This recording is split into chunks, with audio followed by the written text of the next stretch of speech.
ఇలా రోజు మొత్తం టీవీ చూసి కూర్చుంటే కరెంట్ బిల్ ఎంత వస్తుందో తెలుసా? మీకు అంతగా కావాలంటే బస్ స్టాండ్కి వెళ్ళి కూర్చోండి, రోజు మొత్తం చూడొచ్చు. ఎప్పుడు వేస్ట్ ఖర్చులే.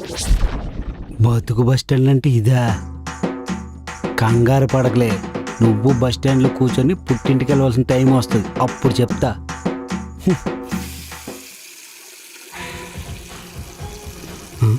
నన్ను వద్దని చెప్పి ఇదేసిందేంటి? మళ్ళీ టీవీ పెట్టాడా? చెప్తా మీ సంగతి.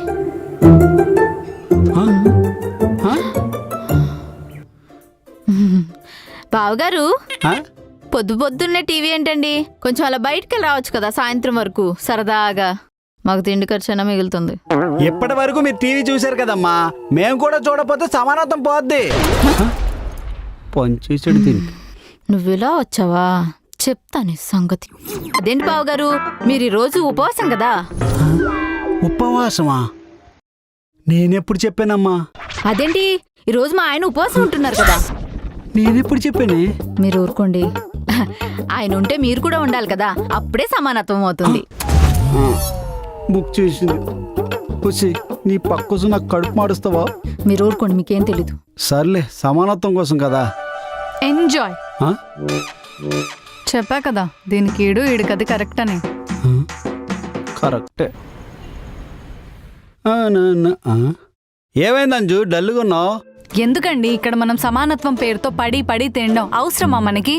ఆవిడే పిసునుగొట్టుది, వాళ్ళ ఆయనకే సరిగ్గా తిండి పెట్టట్లేదు, మనకి ఏదో ఒక కారణాలు చెప్పి ఇబ్బంది పెడుతుంది. పౌరుషం లేకుండా ఇక్కడ ఉండడం అవసరమా? అవసరమే. పౌరుషం లేకపోయినా పర్లేదు, సమానత్వం మాత్రం ఉండాలా, అస్సలు తగ్గను.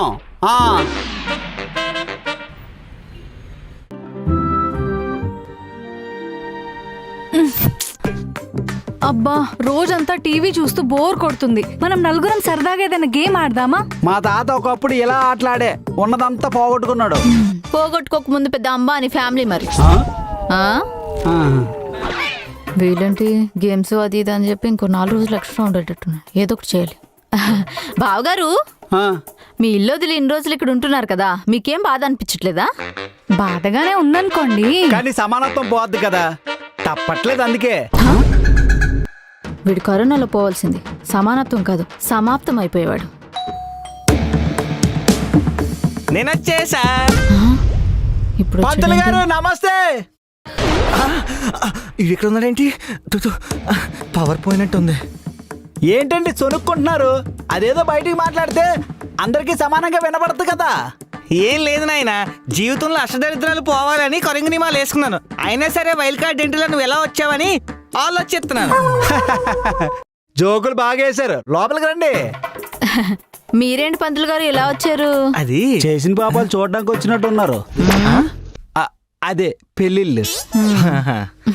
అదేం లేదమ్మా, పక్క వీధిలో భోజనాలు ఉన్నాయంటే వచ్చాను. అక్కడ తినేసి మీరు ఇక్కడే ఉంటారు కదా అని పలకరిద్దామని వచ్చాను. అయితే అక్కడ తినేసారా? అయ్యో, అక్కడ తినేసారా? అక్కడ తినేసి ఇక్కడ తినకపోతే సమానత్వం పోద్ది, ఇక్కడ కూడా తినాలా? నాకు అదే కావాలి నాయనా, నీ సమానత్వం నేను కాపాడుతాను కదా, పదా.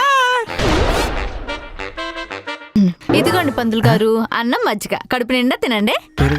పంతులు గారు, అక్కడ కూడా అన్నం మజ్జిగే పెట్టారా? లేదు బాబు, పులిహోర, దద్దోజనం, బూర్లు, గారెలు, నెయ్యి, అప్పడాలు, పచ్చడి, 6 రకాల కూరలు, 3 రకాల అన్నం, ఇలా 15 ఐటెంలు పెట్టారు. అలా అయితే అవన్నీ మేము కూడా పెట్టాలి కదా.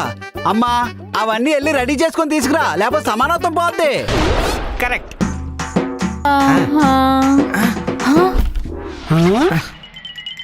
పడిపోయిందండి. లాస్ట్ లో కిల్లి సంభావన కూడా ఇచ్చారు. ఆవిడ ముఖం మీద నీళ్ళు కొట్టి ఆ విషయం చెప్పండి, లేకపోతే సమానత్వం పోద్ది. ఇదిగో బ్రదరు, ఆ నీళ్ళు కొట్టి చూడు.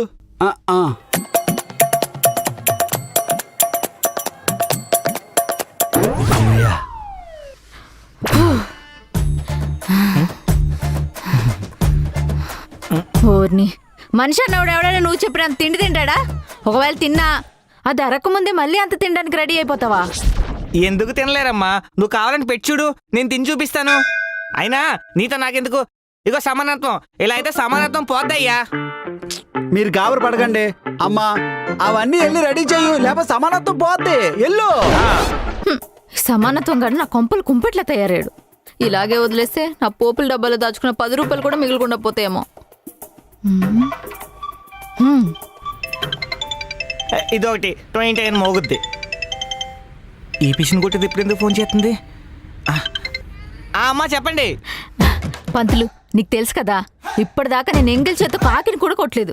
అలాంటిది నీకు 15 రకాల వెరైటీస్తో భోజనం పెట్టాను. ఇప్పుడు ఏంటమ్మా ఆ పెట్టినాటికి బిల్లు కట్టమంటావా? అవసరం లేదు, నేనే నీకు 5,000 ఇస్తాను. నేను చెప్పింది చాలు. 5,000? అది కూడా మీ చేత్తనా? అమ్మా గూగుల్ పేలో క్యాష్ బ్యాక్ దొరుకుతున్నంత ఆనందంగా ఉంది. ఏం చేయాలో చెప్పండి. బుధ లక్ష్మి శుక్రు, ఈ శుక్రు శని అది ఓకే.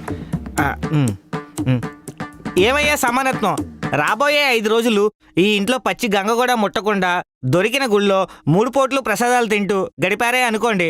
ఆ తలుపులమ్మ దయ వల్ల మీ ఇరువురు కుటుంబాలు సంతోషంగా హాయిగా జీవితకాలం ఉంటారు. మీరు అంతలా చెప్పాలా పంతులు గారు? మీరు ఏ చెప్పినా మా మంచి కోసమే కదా. ఏంటలా చూస్తున్నారు? నిజం చెప్పు, 5 రోజులు తిండి ఖర్చు మిగులుతాను నువ్వే ఏదో ప్లాన్ చేసావు కదా. అవును. సర్లే, గుళ్ళో ప్రసాదం అన్న కడుపు నిండా తినొచ్చు. మీరేంటి బావగారు ఏం మాట్లాడట్లేదు?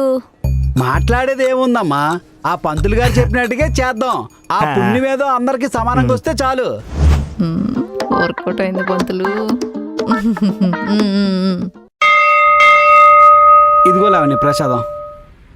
అంజు గారు తీసుకోండి.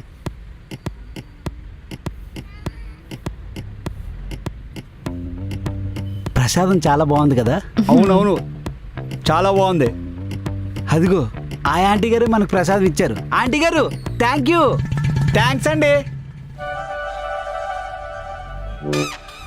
అవును, మనం రోజు ప్రసాదాలు తింటున్నాం కదా, ఇవన్నీ ఎవరో ఒకరు చేసే ఉంటారు కదా. అలాంటప్పుడు మనం కూడా చేసి వాళ్ళకి ఇవ్వాలి కదా, అప్పుడే సమానత్వం అవుతుంది కదా. వెనక్కిళ్ళు. ఇగో మర్దం పిల్ల, రేపు 10 కేజీలు కేసరి బాత్ చేయి, అందరికి పంచేద్దాం, అప్పుడే సమానత్వం అవుద్ది. 10 కేజీలా? ఎక్కడికి వెళ్ళిపోయింది, కనపట్లేదు. లావణ్య, లావణ్య ఎక్కడ లేదేంటి? ఎక్కడ లేదు, ఎక్కడికి వెళ్ళింది?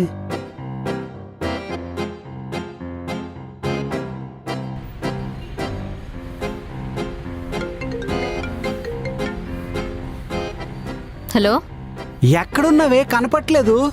బస్ స్టాండ్లో. బస్ స్టాండ్ కా? అక్కడేం చేస్తున్నావే? అయినా పంతులు మనకి టెంపుల్కి వెళ్ళి ప్రసాదం తినమన్నాడు, బస్ స్టాండ్కి వెళ్ళి అడుక్కోమనలేదు. ఆపు, నేను ఇక్కడికి అడుక్కోవడానికి రాలేదు, బస్ ఎక్కి మీ ఊరు వెళ్ళడానికి వచ్చాను. మా ఊరా? ఎందుకే? ఎన్నాళ్ళు సమానత్వం మీ అమ్మ మీ నాన్న అందరు నా ఇంటి మీద పడి తిన్నారు కదా, ఇప్పుడు నేను మీ ఊరు వెళ్ళి మీ ఇంటి మీద పడి నేను తింటాను. ఎందుకే అలా? సమానత్వం.